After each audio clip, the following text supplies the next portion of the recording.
believe it's, yeah, the meeting is now being recorded. That's fabulous. So tonight we have a very special evening because we have the launch of the book by Dr. Saba. And this book is called Made to Live, and it's really quite an excellent book. That's something he's been working on for a while.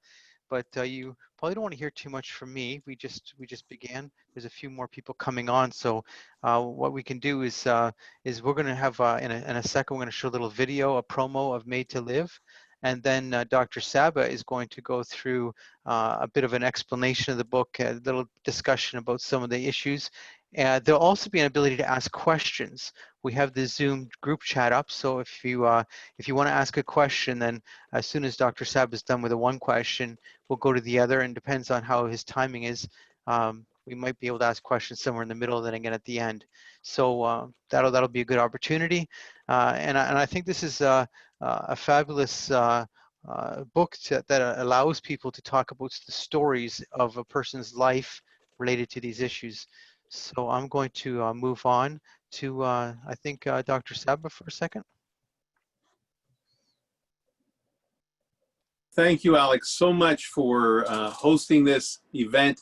I'm really excited. This is amazing that we're here, the 10-year project, and now it's finally published, and I'll be able to share these wonderful stories with the public and how precious life is and why life is so precious. So I look forward to your questions and the audience's questions, and I hope you enjoy the promo.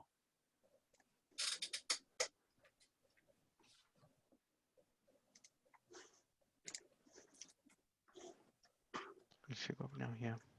Good. It's also live on Facebook right now, so that's good. For those who are wondering, we are recording this, as you know, so right afterwards, it'll be available, soon afterwards it'll be available, and then we'll share that with others as we talk about the book in the future. And is the video being uploaded, ready to go?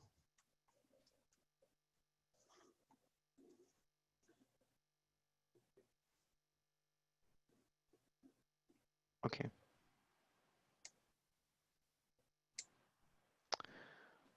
I can only see, okay.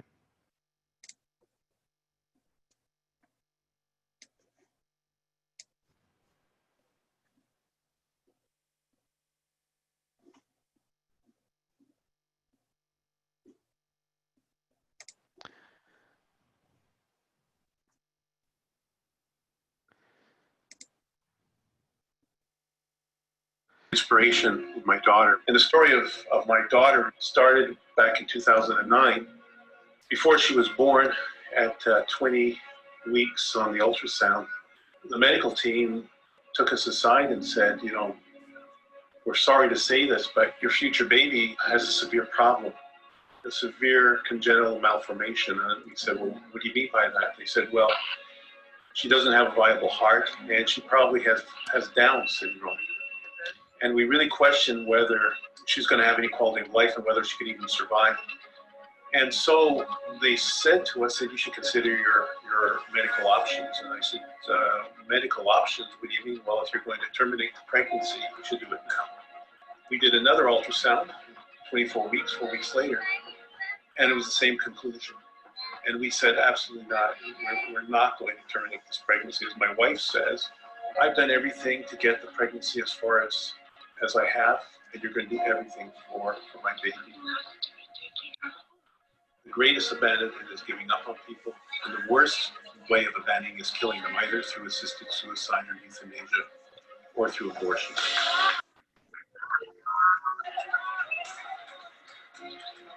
So that's what the story is how every human life is valuable, whether you're pre-born, after birth, or even at the end of a long life. But never give up. Always have hope. You are valuable because you are made to live.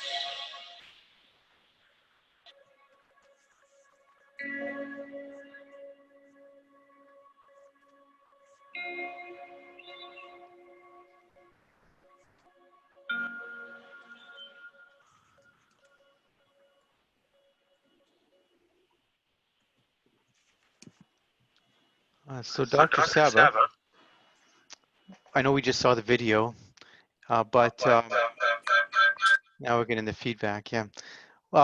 Why did you actually write this book? Because this was a long process for you, and I know you started out by getting involved in legal questions and going to the court to try and stop the legalization of euthanasia.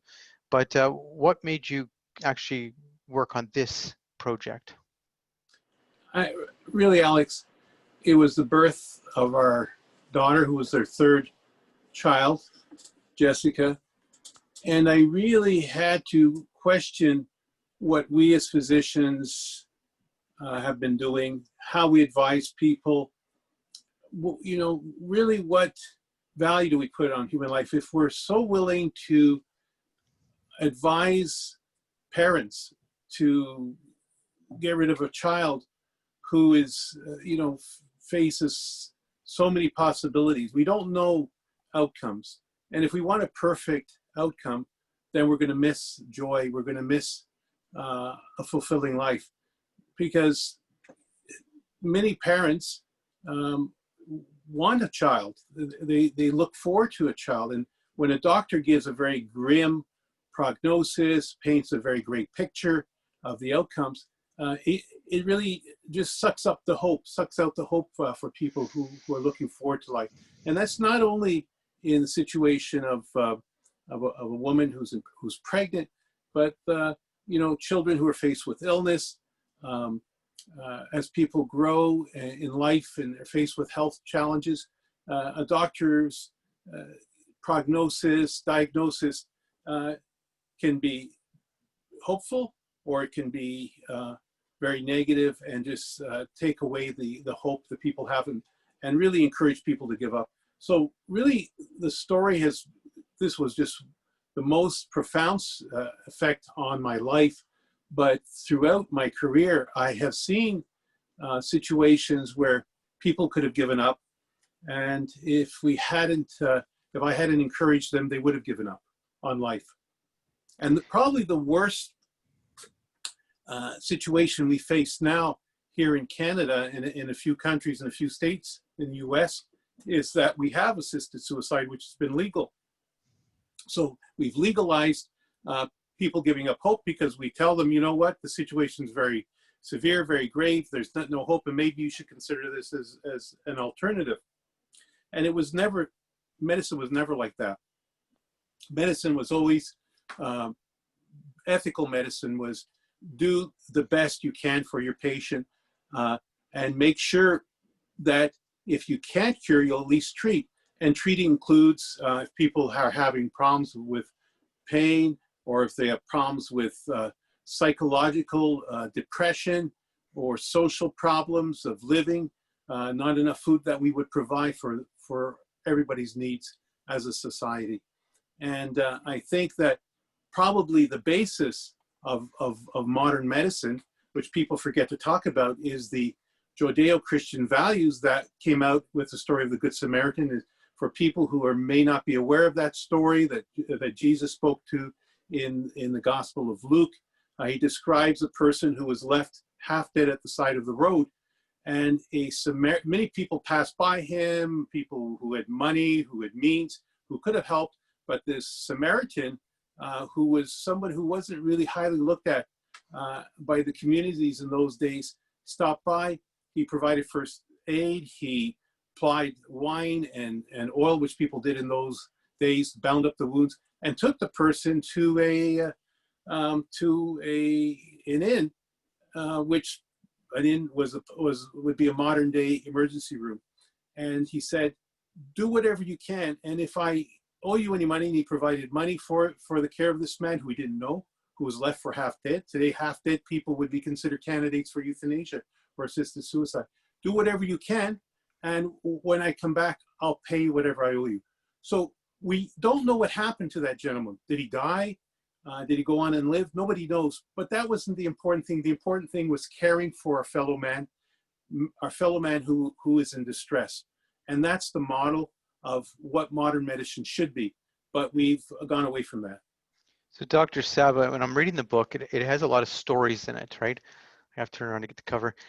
And I was really impressed with the stories because it's from your life experience, and this is what makes Made to Live what I think is actually an excellent book because it is from a personal experience.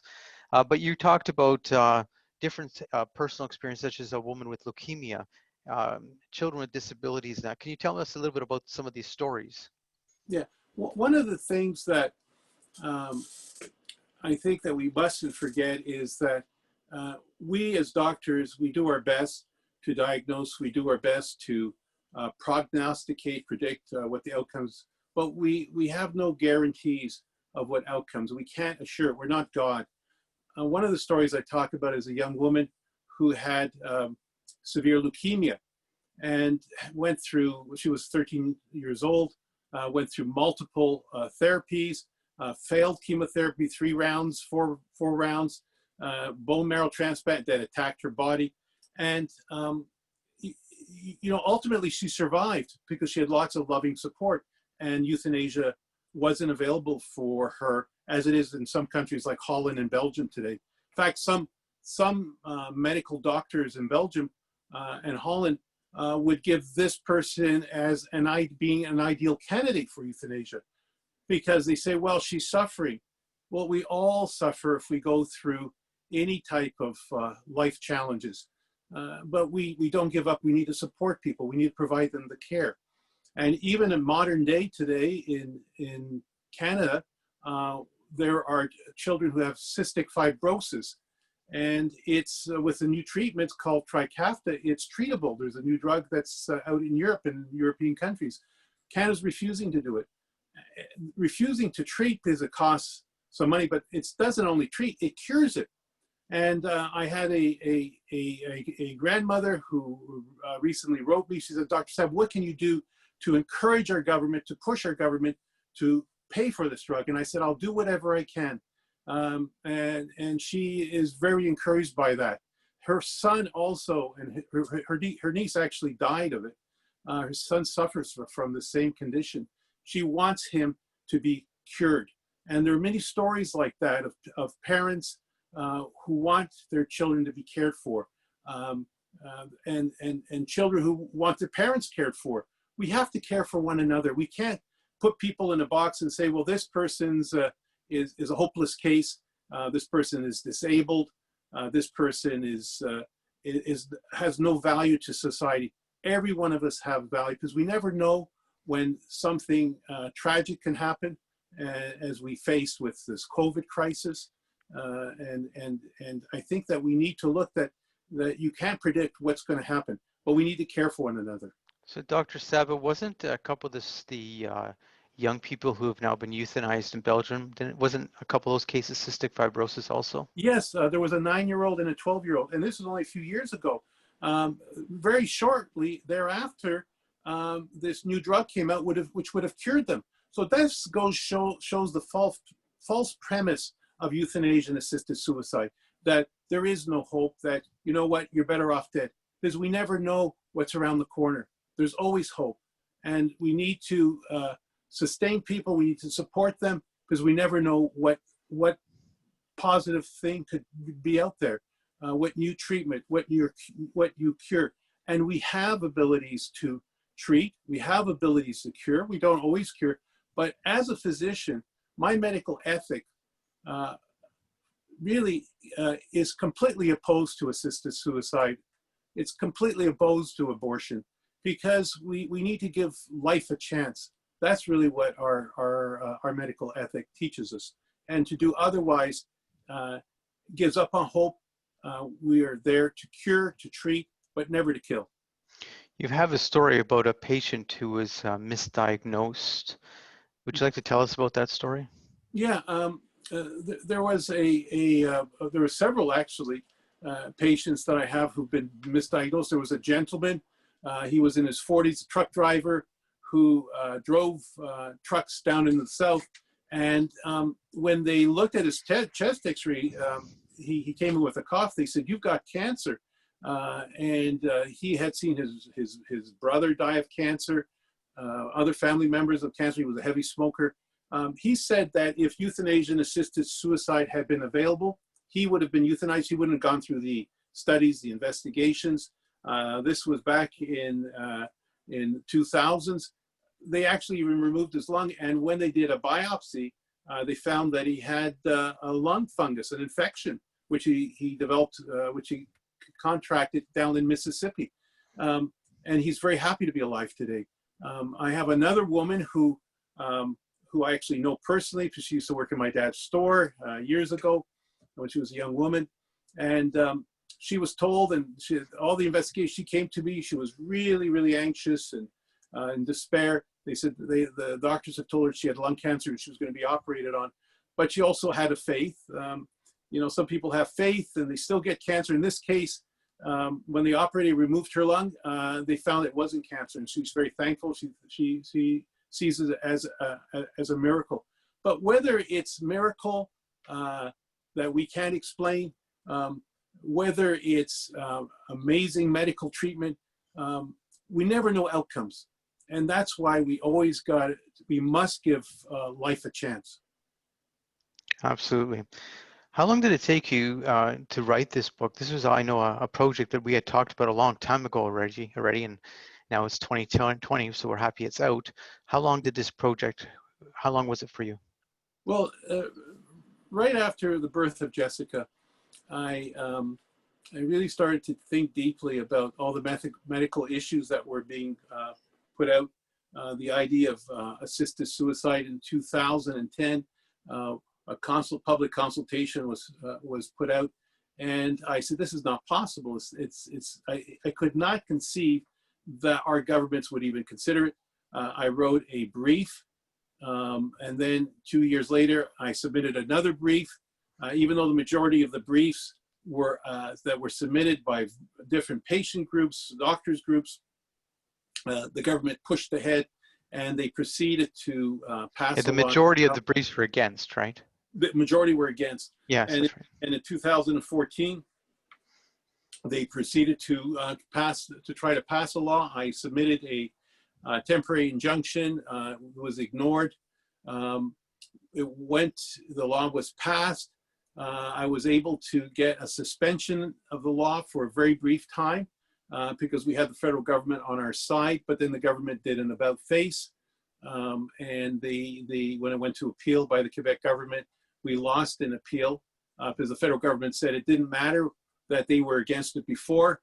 And even the judge said, this does not make any sense. You've done an about face. And they said, well, that was then and this is now. That was their basic argument.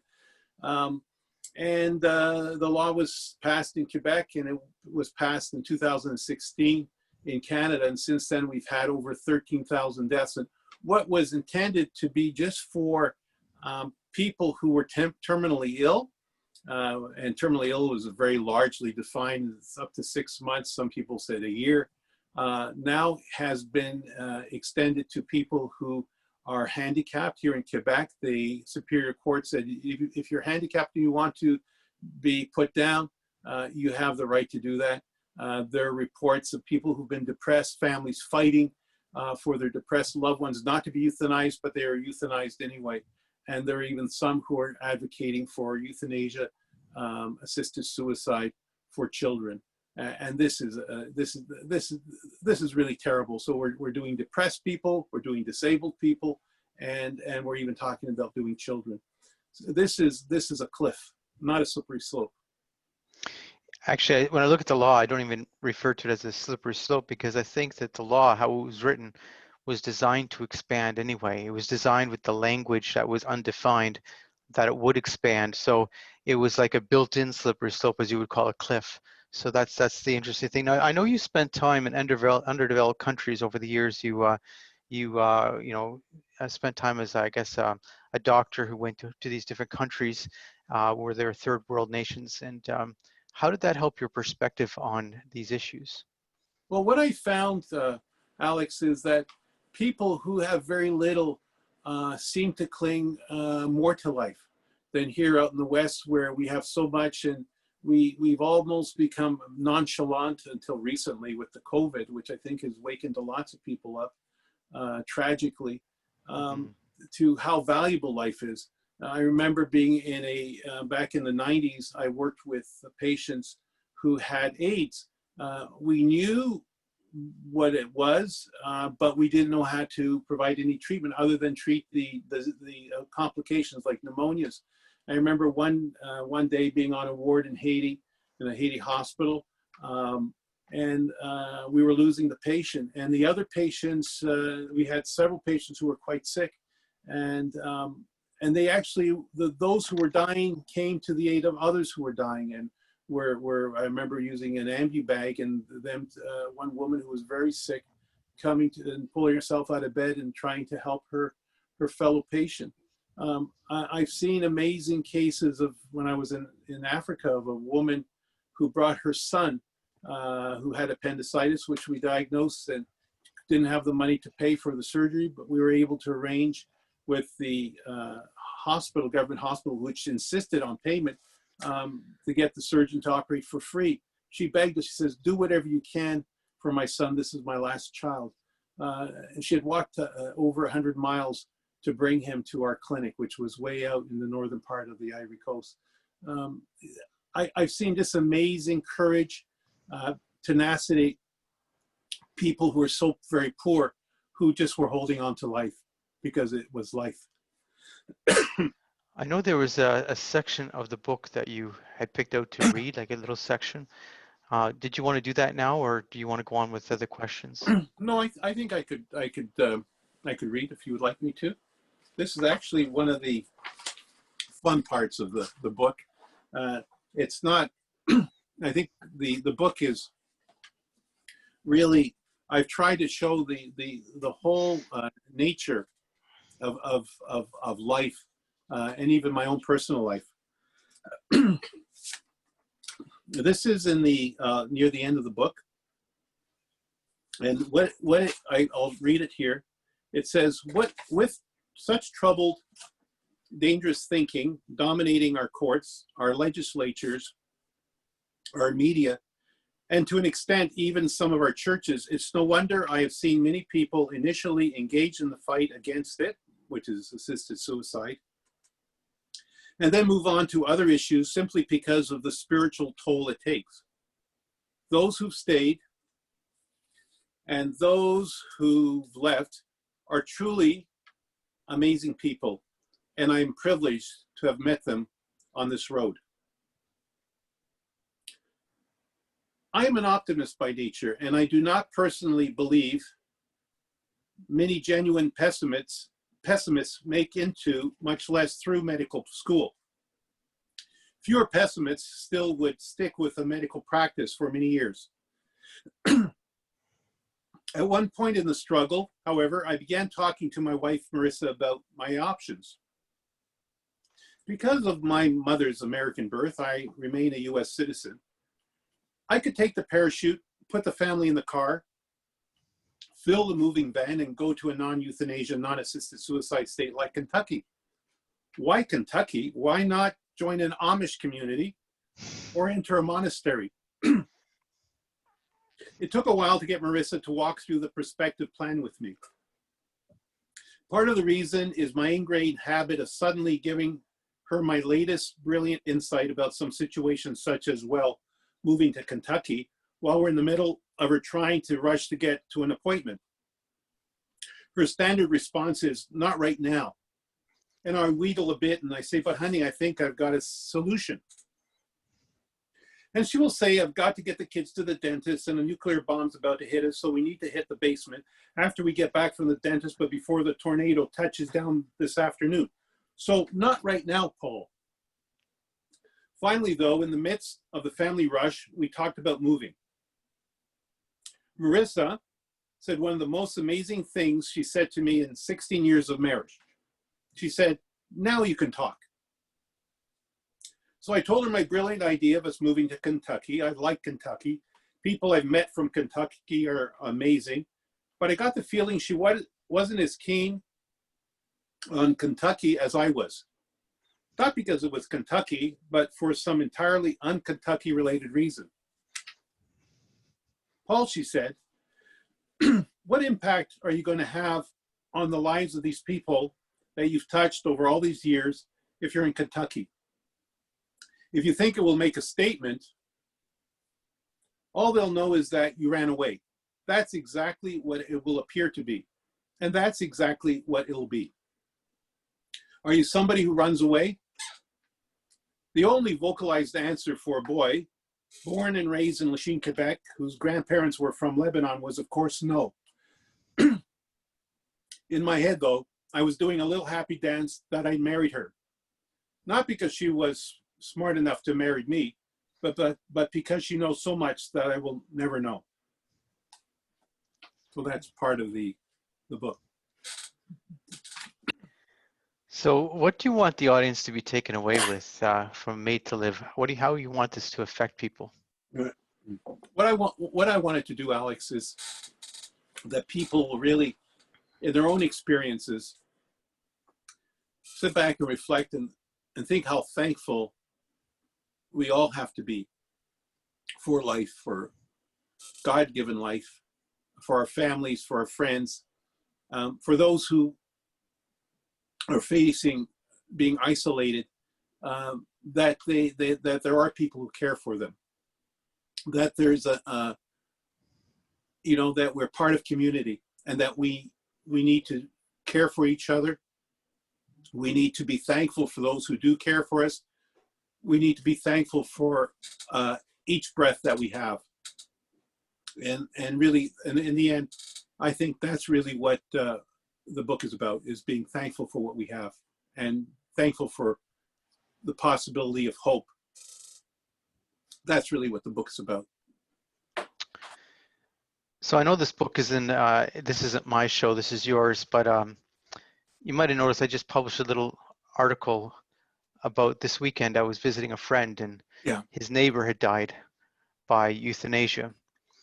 And I mentioned in the book, in my article, that his neighbor was just speaking. This was the family doctor who did the act, right? It wasn't the one treating his cancer, but he was just talking to the family doctor about a possible next set of treatment. There was this discussion he was having.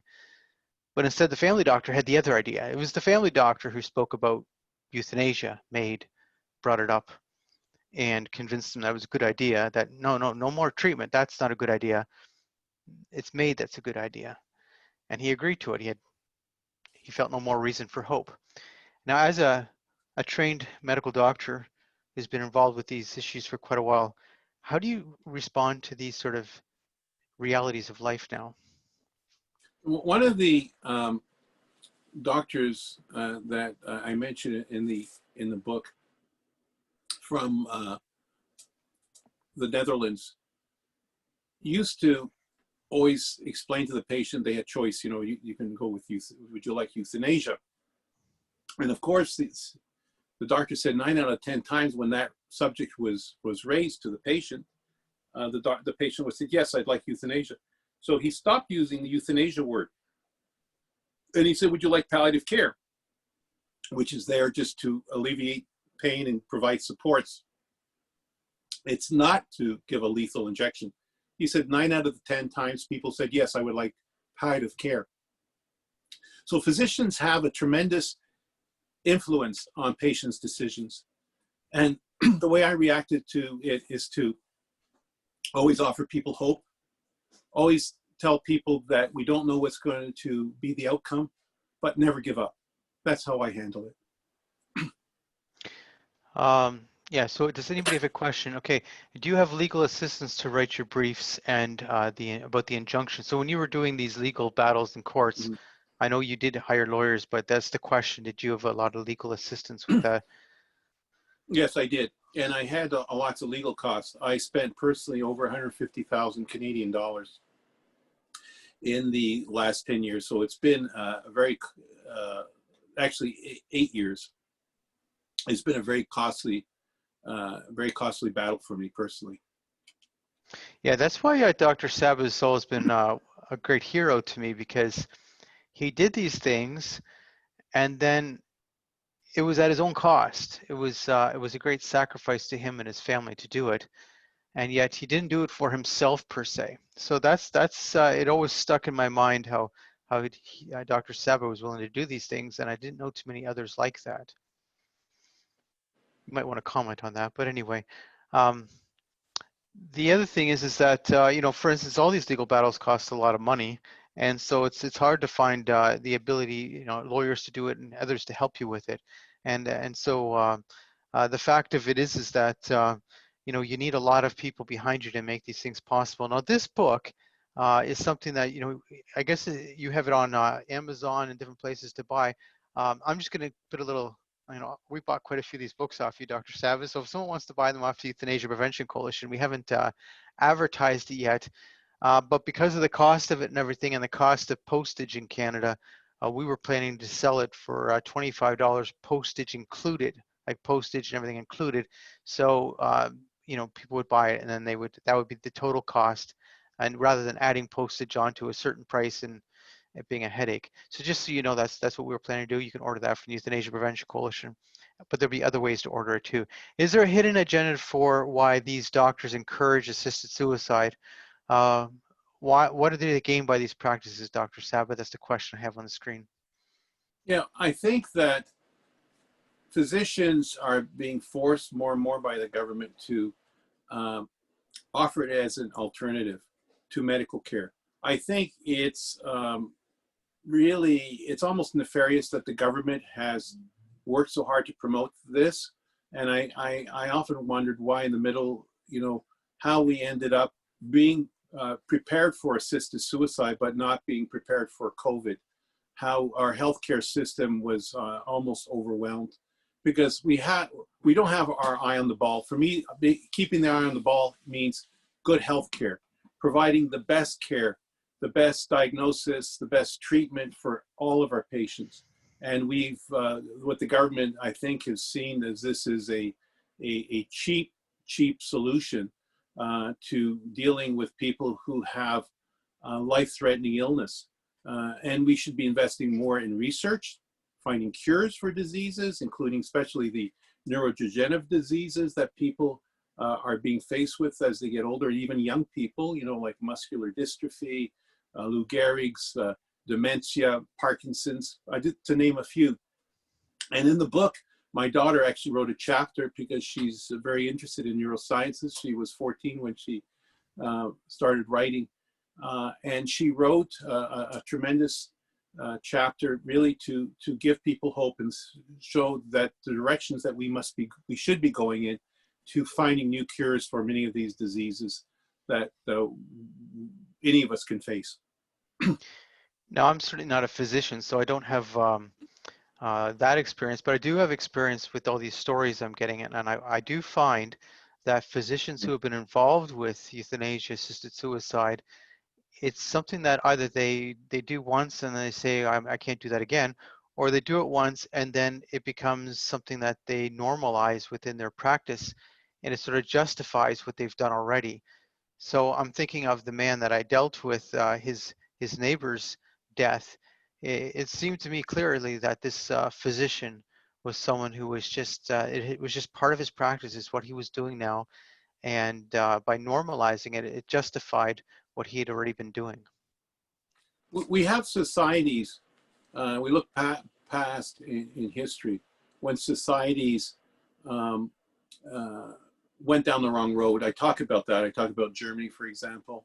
And I mentioned that during the time of the Germans, you know, it wasn't that these people, Germans, were just evil people, but they just got into a mindset that normalized ending people's lives. In fact, the law that started was was intended for Germans who were disabled children, especially children, and they had a law. They basically, the philosophy, lives unworthy of life, people who didn't have any quality of life. And one of the reasons was they said it was too much of a cost to society, and it wasn't intended to go against ethnic minorities. It wasn't intended to go against people who were certain cultural groups, but it got extended, and it started going to disabled people, Germans, because the whole idea was utilitarian. Are you useful to society? If you're useful to society, then you can live.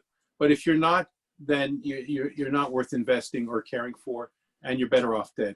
And and this is the mindset that the Germans got. And of course, after they did the horrible things that they ended up doing at the end of the war, it just became too horrible for them to admit to it. And so us in Canada are really going down the wrong road. And it's not saying that people who do this are Nazis, but I'm saying that the Nazis were people like us, people who, because of lack of because of moral short-sightedness, because of our lack of ethics, have gone down the wrong road. And I really would like to see our society turn around. I'd love Canada to go back to really what was meant for healthcare, what was meant to care, we're there as a society to care for each other. Otherwise, we become schizophrenic in the way we think and the way we approach healthcare. So you belong to a professional organization, a physicians group. How are they reacting to people like yourself who remain opposed to euthanasia-assisted suicide? Well, I've been basically, I'm mandated to provide, to let people know that they have the opportunity, that I need to almost refer them. This is what's written in the law, but I refuse to refer, because to refer means to provide referral for good care. This is not good care. This is a pure abandonment, and this is killing people whose lives we don't know what the outcome will be. How about medical students right now? And I know this is not exactly part of the book, but how far is this getting ingrained within the Quebec culture, as you see within the Quebec medical culture, Paul? Well, I think that what we've developed a mindset is quality of life issues. Everything's quality of life. Are you useful? Do you enjoy life? And it's not about enjoying life, whether you're valuable or not. Because somebody who, I talk about Lisa, who struggles all of her life with cerebral palsy, barely able to live because of very little support. Financially, she only has one meal a day. She can't afford hydrotherapy or physical therapy because it's private, but she's a brilliant woman. She's fought for many people who are victims of medical error, and she struggles every day because of her cerebral palsy. She's in my book. I think we need to change our mindset. We need to look as people as being valuable because of the intrinsic value of human life. So there's a comment here that, the book, see, here's the thing about the book, like some of these topics we've talked about tonight are actually not really part of the book per se, but they were part of what's happening around us. But the fact of it is the book is very well done. And I emphasize how it is really based on a lot of stories, personal experience for Dr. Saba. And I think that, to me, that's what really engaged me when I started reading it, because it wasn't just going through information per se. That wasn't really, it does give us information, but it's not really focused on, bland information per se. It's focused on a story. And that way, I think it really moves us through the issue and the different issues. And maybe you should comment on that, Dr. Saba, as we come closer to the end of this event. But because I think what you've done here is actually, by writing a book about personal experience and stories, you've given us sort of an interesting way to learn about this. Yeah, I think that, Alex, and thank you for bringing that up, because I really, it's been my experiences that have moved me, whether it's in Africa, whether in Bangladesh, whether in Haiti. And I give stories of people who faced, were near death and things turned around. Not everybody survived, but we never gave up hope, and we cared for people. And that's the whole point, is caring for people.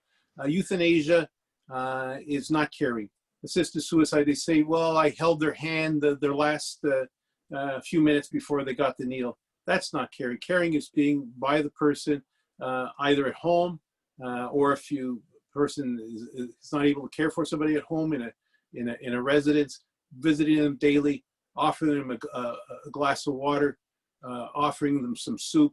I give the story of a fellow who wanted who really wanted to kill himself, and the neighbor came by one day and offered soup, and he eventually decided he wasn't going to kill himself that day, and over a period of time eventually ended up marrying his neighbor.